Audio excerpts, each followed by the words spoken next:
This is your instruction book.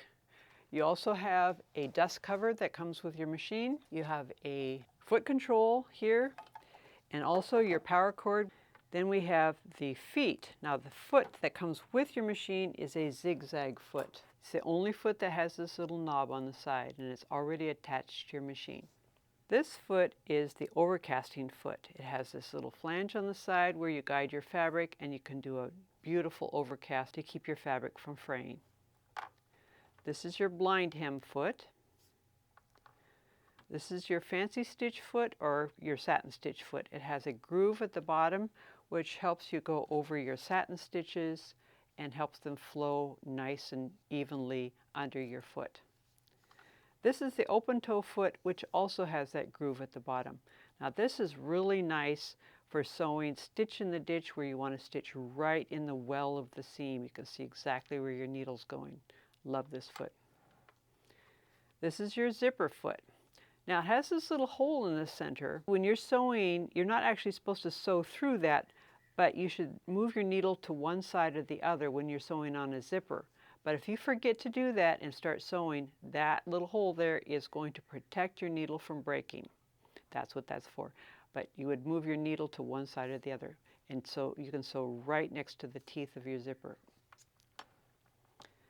This is your rolled hem foot. That's for doing rolled hems that look like this so that you don't have to pre-press those folds in your fabric. It just rolls the fabric as you sew it. A really nice little foot. You can also get this to sew a wider rolled hem too. Now this is one that quilters love. This is our 1/4 inch piecing foot. It has this flange right on the side to guide the edge of your fabric so you can get an even 1/4 inch throughout your quilt.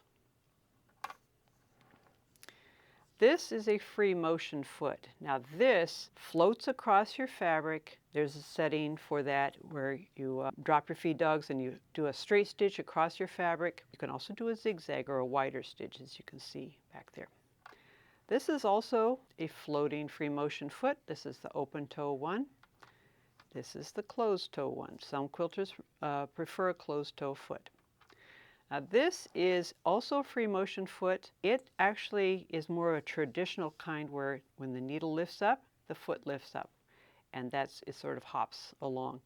This is also good for darning. So if you have some pants or something that have a hole in it, you can drop your feed dogs and do your darning across your fabric this way using this foot. This is the ruler foot. And the ruler foot would be good for doing things like this. I have another video on how to do this using the ruler. This gives you the correct distance between where it attaches to the machine and where it hovers across the fabric. This is your button sewing foot. This would be for sewing on this kind of button. It holds the button in place while you do your stitches. And there is a stitch on your machine for sewing on buttons. Now this is the button shank foot that you would use to give a little distance between your fabric and the button so that it fits evenly on the buttonhole.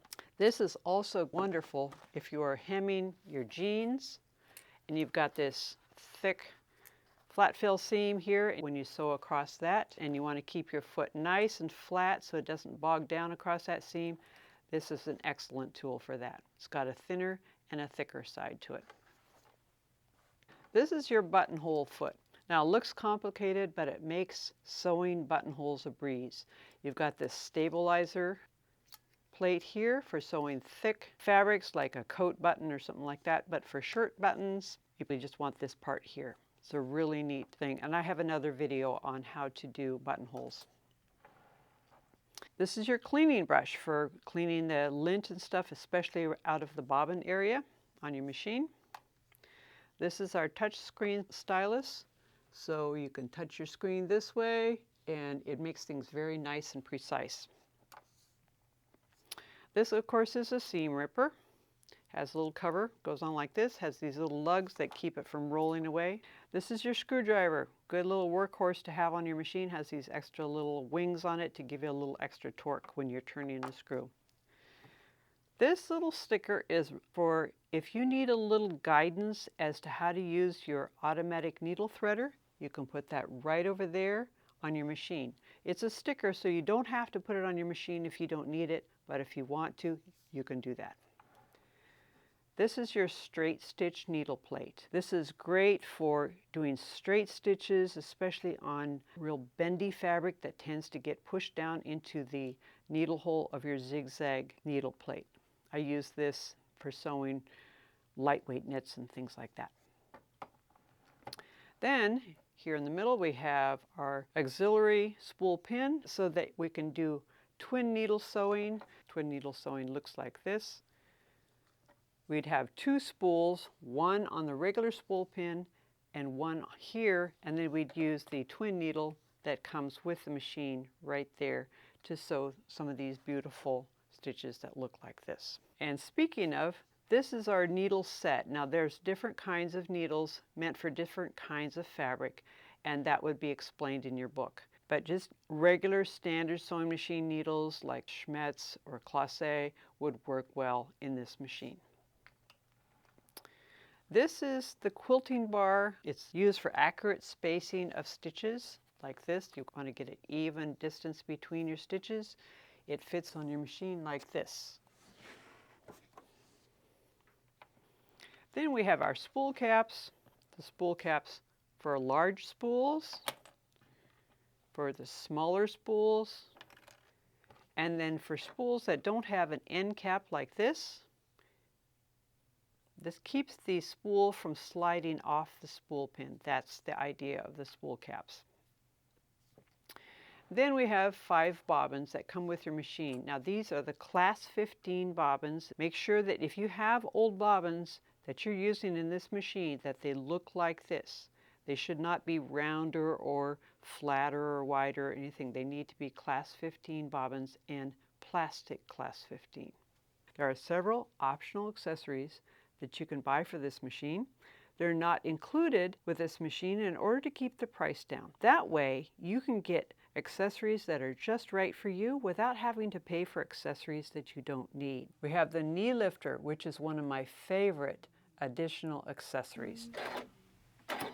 Now it fits right down in here like this, and you can adjust how much it tilts, how close it is or how far away it is by using this little adjustment screw here. Dual feed is an optional accessory. It looks like this. It's for having feed dogs on the top of your fabrics. The foot control that comes with your machine is this one, but you can get an extra wide foot control, which is nice. And then if you get this one, you can also get the cutter switch, which attaches by this bracket to the underside of the wide foot control. Now you've got various adjustment screws that you can put your foot control cutter switch in just the right configuration. You can also turn the bracket around and have your cutter switch on the left side if you want to. This is where we plug in the cutter switch.